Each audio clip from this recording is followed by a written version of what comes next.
Good morning. Good morning, everybody. Welcome to another episode of Defining Your Niche podcast. I'm your host, Russell Narcisov, taking over from our good friend, Thaddeus Campbell, who went on to do other great things in life. And we're hoping to get him back soon on the podcast. But today we have a very, very special guest and a personal friend of mine, a guy that I know for a number of years, John Farling. Welcome to the show, John. How are you, man? That's great. I appreciate you having me on. This should be fun. Yeah, man. Yeah, I'm looking forward to this. It's been a minute since we talk,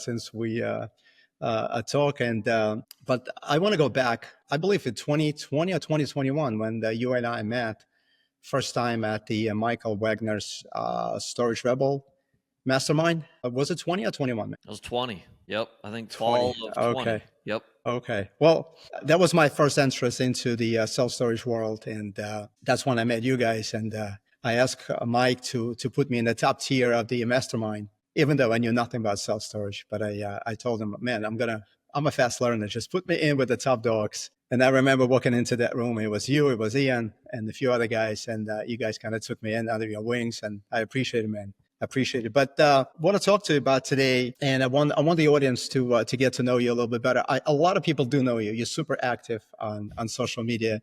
You're super active on LinkedIn. Congratulations on your 100th episode of your podcast. Thank you. I'm a huge fan. But why don't we start by you telling us your story? How did you get into storage, and what have you been doing, or what have you done before? Yeah. So to kind of back up, 2014, our first kid was born, our daughter. And leading up to that, I was working full-time sales job. I was also coaching basketball on the side. Nice. After work, I'd go and coach basketball, high school basketball. And when I knew our daughter was coming, I was like, that's not going to work. I'm not going to trade my time with my daughter for someone else's kid or kids. So the wheels started spinning, and then I think it started going into, okay, what's retirement look like, right? As soon as your first kids come, like all these thoughts are just hitting you.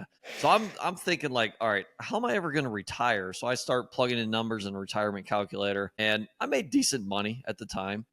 Right. But I'm looking at the financial calculator. I'm like, this is bad. I'm either going to have to work till I'm 90, or we're going to have to live on a lot less than what I'm making right now. And obviously with inflation and everything, what I was making then would be absolute peanuts when it's time to retire. So wheels started spinning from there. My parents were always in real estate some way, one way or another. So I was immediately drawn to real estate, found Bigger Pockets, just listened to every episode, probably the first, who knows, 300-400 episodes. I did a lot of driving, so I was just consuming all this content. So fast forward a little bit, started looking at rental houses, single family rentals, probably mid 2014. Bought my first one, end of 14, did all the work myself, all the rehab, which felt like it took 7 years, but I think it was probably 3 or 4 months. But I would go over there. I mean, I had a sales job, so there's some flexibility there. There was times where I was there at lunch, just grinding away, painting, putting down flooring, whatever it was. I was doing that. So yeah, I started with single family rentals, bought one per year. Nice. And did a flip. So I think that was 2019-ish. I realized, like, you know what, this is working. I'm starting to see some equity, coming into the deals. My cash flow wasn't that great because they're single family rentals, right? But I did see an impact, and I saw a path to not only have a better retirement, but possibly get out of my 9-to-5 relatively quickly. So I started looking at bigger asset classes, car washes, apartments, looked at businesses. I still look at businesses, and end up finding self-storage, found Mike Wagner with Storage Rebellion, and bought my first 2 facilities in 2019. And then after that, found a third one early, basically when COVID hit, and quit my job right after that. So 3 facilities in, and I was able to quit my 9-to-5 and awesome. Full-time self-storage investor. Awesome, man. What a story. But you know what? It doesn't sound dissimilar to many other stories. I think we all came into storage from other asset classes, and the path is very similar. Single family and dabbling into multifamily, then start looking around for other assets. So it is very similar to my story as well. And it's interesting. You've been at it for almost a year and a half, maybe 2 years longer than I've been doing it. And look at where you're at now, man. Congratulations. We're gonna talk about where you're at today. But before we do that, Can you talk to us a little bit about your first deal? What happened? How did you find it? What was it that you like it? And certain lesson learned, because a lot of our audience are guys similar to you and I, trying to get into the industry, already in the industry, so they can learn a lot by listening to what you have to say. Yeah, for sure. Actually, my first 4 deals came from, I think 3 or 4. First 4 deals came through a direct mail marketing campaign that I did. Nice. And I was going around. So initially I'm in Columbus, Ohio. Initially, I started looking at sites in Columbus, Ohio, and there were some that were for sale. Looking back, wish I would have tried to pick up every single one of them, but at the time they didn't Same. pencil. It's They didn't make any same here, man. sense. They didn't make money at the time. They probably would now, especially with where interest rates were, Yeah. early 2020s. But yeah, I was looking in Columbus, Ohio, and then credit to Mike Wagner. He was like, dude, I buy in these more secondary markets, tertiary markets, Yeah. more rural areas. I was like, I never thought about that. Even though I actually had a single family rental in a town of, I don't know, 20,000 people maybe. So a smaller town. But I never thought about it with storage. So as soon as I did that, I think I sent out 65 mailers, got technically 5 deals from that. 4 No directly, way. 1 was indirect, which is insane. But I was also the first person to reach out to these people. That was back in the days, man. man. Someone was reaching out about their piece of garbage. They're like, I can't stand this thing. There's people living here. I gotta take it off my hands. Yeah, they're like, just take it from me. So that's awesome. Back to your question, yeah, the first deal, that's kind of how it looked like. It was I'll give you real numbers. It was, I think, all in around $375, and that includes $25K of working capital. I put in a gate, finished off the fence, and then put in cameras. But yeah, $375 all in, 12,000 square feet. Nice. It's now worth over $1 million, but I've still have it. Cash out refi since then too. But yeah, really? when I walked into it, I was looking at numbers and I'm like, this thing should make me at least, I think I was thinking $1,200 a month. I'm like, that's one deal. And I use an SBA loan. So I only brought, got it. I think I brought 15% down, but my returns were way better than what I was getting in single family. My cash flow is way better, even at $1,200 a month. Now that's multiplied a bunch since then. Right. But that was what I was looking at. I was like, $1,200 a month is great. From one deal, right? 4 or 5 of these, I'm out of my job. So for sure. That's kind of where that first deal was. Awesome, man. Awesome. Now, I'm assuming you still own the deal, right? You still own it. Yep. Did a cash out refi a couple of years back and still a ton of equity in it. Wow, that's fantastic. Now, can you bring us back to where you're at today? How many facilities do you own? We've got 14 facilities, all in Ohio, all within about an hour of us. We're in the middle of the state. They're all about an hour from us, which is nice. Dude, this is so awesome, man. This is so awesome. I want people to hear it. And literally in 5-6 years, you can go from not knowing nothing about self-storage to owning a portfolio right now worth multi-million dollars right now, I'm sure. I'm not asking, but I'm just making assumptions. Tell me a little bit about how do you finance those deals? How do you do you go to the bank? Do you look for other creative ways to finance with the owners? Tell me a little bit about that.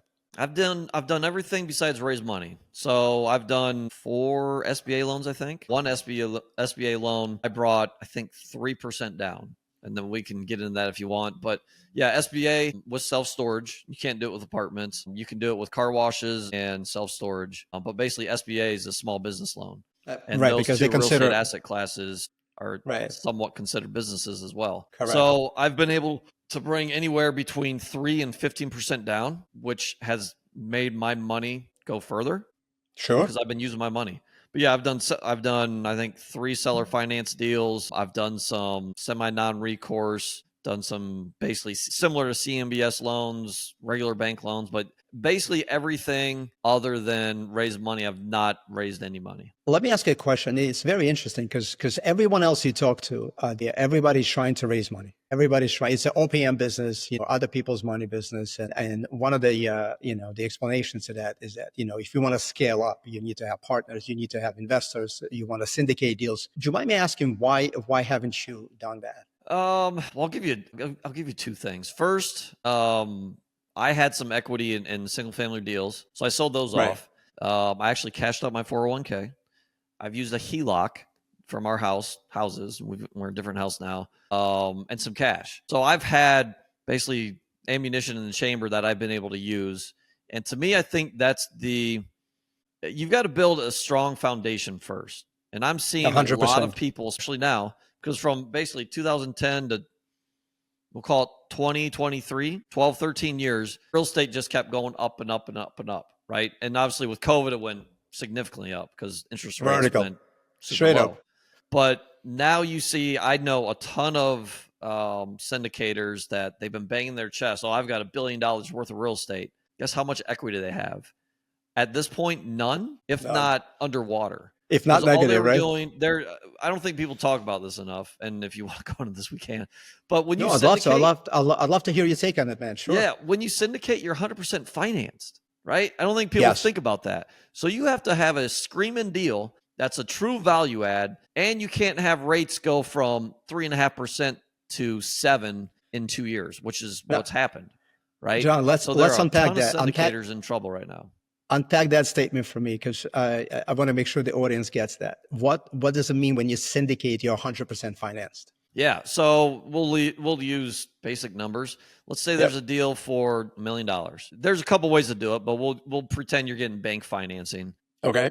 A bank's going to want 25% down, right? If So not the bank more. will Okay. finance 75% of that deal. Let's say it's right now it's probably around 7%. Right. If you don't have that 25% down, and there's a reason the bank is asking for that, right? course. It's a safety cushion for them in course. case you default or the project goes sideways, whatever. But there's a lot of syndicators that will raise money, the 25%, the down payment, they'll raise that money. And they're probably paying between 10 and 14%, maybe higher than that, on that money. So now the 75% bank loan and the 25% money that they raised from other people, now they're 100% financed. So the sponsors you are have to not have a crazy value add deal for that to work. Yeah. And in this environment, like, I'm not saying it's impossible because there are people that are doing it. I think, the hedge funds and the REITs, they know what they're doing. They've been doing it. They know how to do it. But for people starting off, I think it's super smart to start with your own capital one way or another before you start raising money and getting these big deals. Well, the truth is a lot more people have access to deals versus people having cash or enough cash to put down payment. Like you said, 25%. I've seen deals as low as 65% LTV nowadays. That means that you got to bring in about 35% of equity, and there's not a lot of people having that cash laying around. Syndication is a great tool if you know how to use it. Yep. So I agree with you 100%. It is a great tool, but you need to have knowledge, you need to have expertise, and you need to have experience. And you can't bypass it unless you go through it by yourself over and over and over again. But, there are other ways to do it. You can leverage yourself by partnering up with somebody who's already in the business, talking to a guy like you, talking to a guy like me. And that's another way to try to take your first deal down. It's interesting. This brings me to the other question that I meant to ask you.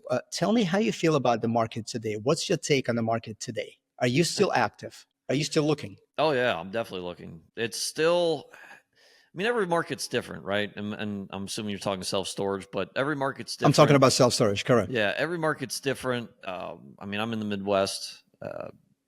Sellers still think they can sell at like I know where you go, right? And they're not even most sellers I'm talking to, they don't even know what a 6 cap means. But they know it's a 6 cap, right? Yeah, they know it's a 6 cap, but they have no idea what it means. But yeah, interest rates have doubled in the past basically 24 months, so it's tough. Yeah. I'm talking to a seller now that I've been talking to since January, I think. And they want this number. And I'm like, listen, if interest rates are at 4%, which they were a couple of years ago, I would take this deal down. But look at this. I will literally lose $1,000 a month taking down this deal at your price with current interest rates. And they don't care. They're just looking at their number. And will they find somebody? Probably, because there are a lot of people out there that are just trying to get in the game. There are some people that are sitting on money too. And if you can put more money into the deal, sure, you can make it work. But yeah. You can make it work. What kind of return are you getting? That's another thing. It's interesting. I'm talking to the owner every day, and brokers and owners, and you're 100% right when you're saying that people are still looking at 21, 22 prices and asking 6 caps or under 6 cap. And which brings me to the next question I want to ask you. What is your underwriting criteria when you look at the property? What are you looking for specifically, and what makes a deal for John? That's a great question. I don't think it's talked enough about, especially Let's do it, when man. when you're getting into real estate investing, you're just trying to consume as much information as you can. And there's a lot of bad information out there, a lot. True. That's where like the whole syndication thing, it is a tool and it works for some people, but to start off and not knowing what you're doing, like it's a dangerous tool and you can really get hurt. And I've got some close friends right now that are getting hurt. But yeah, my main metric is cash on cash return because I'm putting my money into the deal. So I'm looking at least a 20% cash on cash return. That may not be in the first year. Most times it's hit that or has been better than that. But I'm hoping to get that within probably 18 to 24 months. So I'm seeing where rental rates can go within that time frame. And I want a 20% cash on cash return on my cash. So you're looking cash on cash return 20%. But let's say you found a property and the going-in cap is 6.5, but you borrow money at 7. So from day one, you are facing what's called a negative leverage, right? You're losing technically money on the money you borrow. Would you consider a deal like that if you can get to 20% return by the end of year 2 or 3? Yeah. If so, I think a lot of people go wrong with this too. I use my own expenses, right? And you know, you've been in it long enough to where you know exactly what your expenses are. So even though it's listed as a 6.5 cap, that doesn't mean it's going to be that for me. And I'm looking to hold long term. Correct. So I'm not using a 30 or 35% expense ratio. I'm using my exact expenses on what's your expense ratio? Yeah, because I'm looking to hold long term. Now, if you're looking to sell, or again, if you're raising money or something and you need to either sell or refinance in a few years, then you got to look at cap rate. I don't look at cap rate. It doesn't affect me because I'm looking to hold and I'm looking to accumulate cash flow, period. Got it. John, you're an operator. You own 14 facilities. You have a lot of data coming from your facilities on a daily, weekly, monthly basis. What is your average expense ratio running a property? Average, give or take. Yeah, the portfolio wide, we're around. Well, I've got a team now, right? So that changes things. If I don't know exact numbers, without the team, we're probably around 22, 23%. With the team, I'm probably 27, 28%, but I'm under 30%. So some sites are under 20%. Wow. A lot of it depends on real estate taxes. The real estate taxes, insurance. Correct. Those are the kind of two variables. Correct. But yeah, I'm in towns where both are low and I'm under 20% for some of those sites. I got to tell you, that's an amazing number because we are across portfolio. We're probably around 33%, but we also in one of those snowy states where we spend a lot of money on the snow removal and whatnot. And like you said, insurance and taxes keep creeping up every year. So, you know, it's funny. I had a conversation with a broker a couple of days ago who told me that if I underwrite at more than 22% expense ratio in one of the snowy states at 65,000 square feet property, I don't know what I'm talking about. And I felt kind of funny and because those are not real expenses. I mean, you know, if you run the property remotely, like you said, you have a team now. So that costs money. People need to get paid, the payroll or whatever. Unless the property is in your backyard where you can be there in 15 minutes notice, you need to hire help, boots on the ground, you know, trades and whatnot. So running it that lean, but I gotta give it to you, man. If you are under 30%, that's phenomenal. Yeah, and again, a lot of it. I'm in the Midwest. I'm in Ohio. A lot of it is real estate taxes. That's a huge portion of it, and we try. To unfortunately, as low as we can, if possible. Unfortunately, it keeps getting worse in terms of the real estate taxes, even if you are mitigating or if you're using attorneys and you try to fight it. Now, you're using, do you guys leveraging technology in any way, shape, or form? Are you into this AI and different programs and calling centers or whatnot, or are you still basically handling most of it with your team manually? With AI, I use AI every day. Awesome. In fact, I just used it before we got on the phone with something. We're trying to implement it. We've had some changes with our call center recently. We're doing our best to implement it, but as of right now, no, we don't have anything crazy AI other than I'm using it daily for, you know, I use it for investing purposes, but. Got it. Oh, really? Interesting. Yeah. Do you use AI? Do you have anything integrated? Nothing beyond the regular management software. And right now I'm talking to a few guys actually who reached out to me on LinkedIn. They can supposedly generate a program that will automate the call center altogether. And we're looking at a few different programs right now. You can't barely tell whether you're talking to a AI machine or you're talking to a live person. It's pretty amazing. So we're kind of in exploratory stage of can we use it? Is that applicable to us on our scale? So I was kind of curious to see if you are any further along the way that we are. I've done a ton of digging, and I think it's close. I wouldn't doubt that in a year, maybe end of this year, that I could probably get away with one lead call rep and then AI for the rest. Because I think you still need someone there at this point. Yeah. Because it's still going to make mistakes.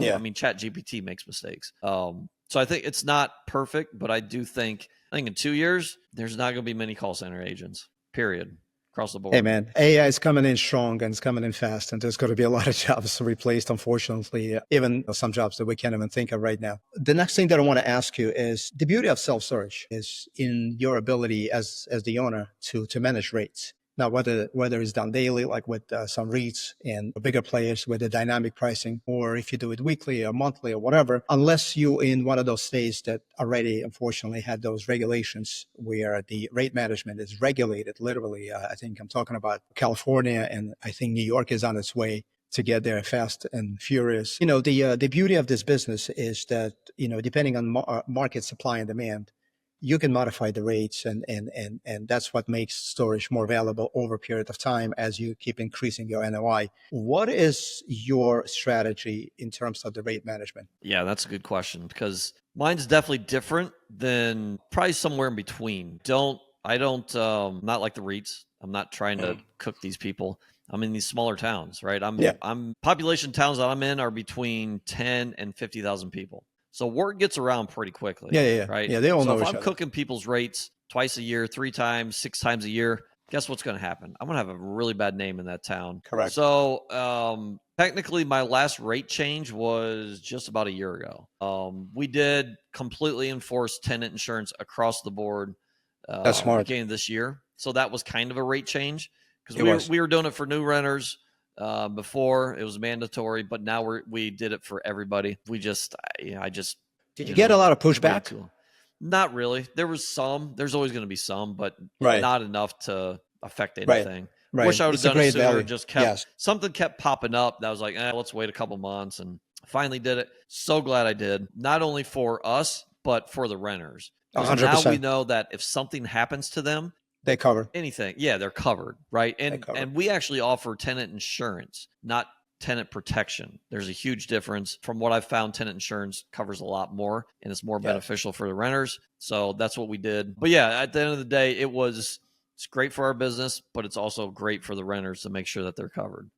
100%, man. We've done it a couple of years ago. It became mandatory on our properties, and luckily, knock on wood, we haven't had any major, incidents. But just in case, like you said, it's not only for us to make money. This is primarily for the tenant to be protected, to make sure their belongings are safe and sound. You've been around for a while, experienced 14 facilities. Great success story, man. What would be your advice to somebody who's just starting out, who's thinking about entering the space, who's thinking about buying their first property? Yeah. One advice. You have good questions here. To me, I think you've got to have a solid foundation, and to me, I think it's smart. And this is kind of different from what most people have said in the past 15 years, but where we're at and what I see with friends, other people have raised money some way, shape or form, they're not cash flowing. To me, cash flow is the most important thing in real estate. You have to cash flow. If you're not cash flowing, then you're a flipper, right? Then you've got to flip that thing and get out of it. And at that point, it's gambling. It's not investing. So in my opinion, I think somehow you've got to get some equity to be able to put in these deals. So a down payment. Even when I use my HELOC, and it's a super low interest rate, but even when I use that, I feel like I'm gambling in a way. I'm like, I don't know if this seems risky. But everyone's got their own thing. But yeah, to me, cash flow is number one. You got to have cash flow, and it's got to be it can't be $500 for a facility, right? Because like you were saying, real estate and taxes could go up that year. Now, it's going to eat it up. So there's gonna got to eat be it a up. significant cushion there. Cash flow per month. It's a business. Run it like a business. I see a lot of people that don't do that. That's where they fail. Awesome, man. Awesome. Listen, phenomenal advice. Before I let you go, man, I wanna have a little bit fun with you. I'm gonna ask you some fun questions, and Okay. let's hear it. So, what is the strangest thing you ever found in safe storage? Oh man, I've had everything. I've got two. I'll give you two. So I'll start with the worst one. The worst one, we actually had a guy commit suicide a couple of years ago. Oh my gosh. And I found out because the sheriff called the call center, and then I had to hop on the phone. It was like, hey, we need access. And I was like, Wow. I didn't know what was going on. Hopped on the cameras and saw what was going on. So that's probably going to be the worst thing, right? That's going to happen. But my first month into owning a storage facility with my very first deal, we went on family vacation to Florida. 30 days into this, fortunately, I did have a local helper. He was okay, but I remember we got to the beach. We were walking to the beach, and he calls me, my helper. He's like, "Hey, we got a problem." I'm like, "Dude, I'm at the beach. Like, you can't take care of this." He found a couple that was living on site with their dog. Well, in one unit, a couple living on site with their dog. Two other units, people were living in that had broken into. Drug paraphernalia everywhere. This guy ended up finding like a huge like Rambo knife in the unit. There were neighbors that heard life threats going on, like just crazy stuff. This is all while I'm on vacation. Wow. 30 days into this. So I'm freaking out a little bit. So yeah, that was a wild just a little story. bit. Well, welcome to the wonderful world of self-storage ownership, right? It's not all it's not all roses. Yep. For sure. But all right. It's good too, and I don't mean to cut you off, but it's good because you learn from it, and then you create systems and a process to where now if that happens, it happens a lot less because we've got good systems in place. But if it does, it's like, here's step one, here's step two. Right. And then if something happens, you maybe have to go to step 4 or 5 or so we've got a whole system to where it's like, if this happens, this is how we take care of it, and it's not a problem. But here's the most important question. At what step are they getting to you, or it's all being handled by the team? It's handled by a team. There you go. If it's really bad, I'll definitely hear about it. And I'll just give, I'm a big Dan Martell fan, so I've been learning a lot from his stuff. Yeah, but love the guy too. I'll ask more questions than telling them what to do. So really, they're still coming up with a solution. So to me, it means you're already working more on the business, not in a business, because you already have systems and all the all the procedures in place. Transformation over past few years too. Awesome. All right, next fun question. If you can have a dinner with any real estate person, who would it be and why? That's a great question. I thought you were going to say anybody, anyone, man, any real estate person. Who would it be, dead or alive? Who would it be and why? It's tough because I've met, how they say don't meet your idols or your heroes. Yeah, I've met a few of them, and I don't want to eat with them anymore. So I've kind of done that. I don't want to eat with them. I didn't expect that. I'll eat with you. We haven't. That's right. We haven't hung out. So yeah, I'd eat with you. Awesome, bro. You got it, bro. And the last question is, what's next for John Farling Company? What's the next step, man? Yeah, we're still trying to grow. Our operations have improved so much just in the past year, but especially this year. We want to buy more storage facilities. And I do think at some point relatively soon, I'll probably buy some type of business. I don't know how that looks, but been trending that way. But yeah, we're still wanting to buy self-storage and buying real estate.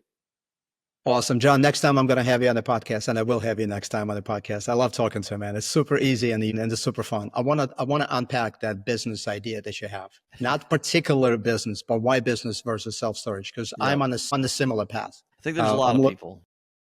I'm on a similar path right now. It's a people problem. It is a people problem. And I'd love to have a part 2 of this conversation. I want to be respectful of your time, and I think you gave us half hour of your time. I know you're a busy guy, family and business. So we're definitely going to have a part 2 if that's okay with you, man. Yeah, man. But meanwhile, listen, I want to thank you from the bottom of my heart. I enjoyed this immensely. I think a lot of people are going to learn a lot of things from you, John. And you are truly an inspiration to a lot of investors there. We keep watching you. We keep cheering in the back every time I see and hear about your successes. So congratulations to you on that. What's the best way to get in touch with you if anybody wants to reach out and have a conversation with you, man? Yeah, they can find me on Facebook or Instagram, just John Farling. I think Instagram's J Farling Investing. Awesome. We're gonna put it in the description. we're going to put it in the YouTube and the podcast. We're going to let people know where they can find you.